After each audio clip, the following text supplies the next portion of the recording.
নমস্কার এবং সালাম। আমি কামাল হোসেন। আপনারা অনেকে আমাকে চেনেন, জানেন বা কেউ নাম শুনেছেন।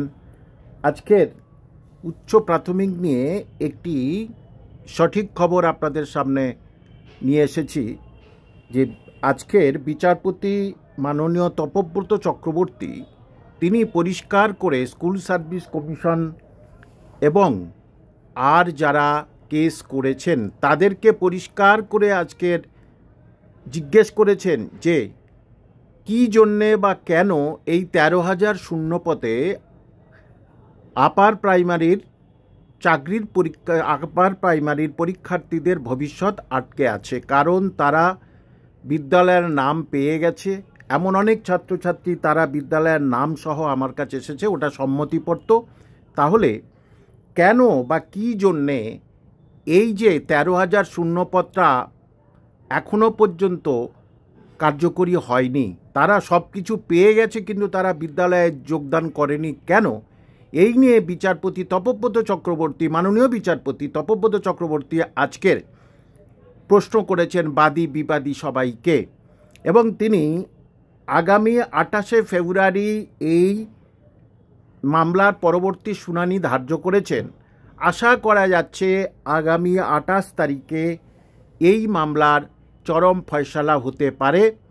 কারণ স্কুল সার্ভিস কমিশনের তরফ থেকে পরিষ্কার করে জানা হয়েছে, বিশ্বস্ত সূত্রে খবর পেয়েছি যে, এবং মাননীয় মুখ্যমন্ত্রী তিনিও বলে দিয়েছেন যে চাকরির দেওয়ার জন্য তিনি প্রস্তুত আছেন।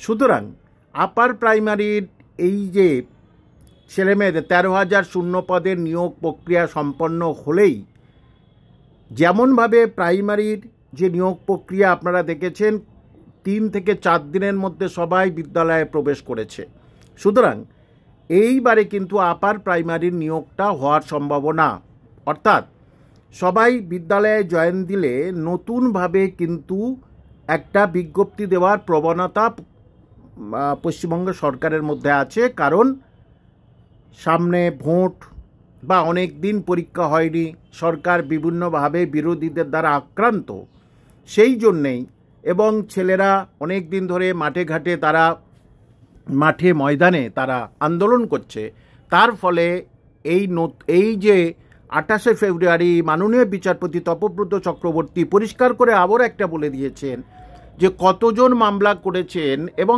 কেন তারা মামলা করেছেন, তাদের কি কথা, কেন তারা মামলা করেছেন, এই ছেলেমেয়েরা এতদিন ধরে কেন এদের নিয়োগ হবে না। সুতরাং আশা করা যাচ্ছে এই নিয়োগটা যেই বিদ্যালয়েরা চলে যাবে তারপরে একটি নোটিফিকেশান দিতে পারে আপার প্রাইমারির জন্যে। সুতরাং নিশ্চিতভাবে আমি মনে রাখি বা বলে রাখি যে আপনারা আশার আলো দেখতে পেয়েছেন এবং পাচ্ছেন। এটা কতটা সঠিক সেটা কিছুদিনের মধ্যে বুঝতে পারবেন, অর্থাৎ 28শে ফেব্রুয়ারি অবশ্যই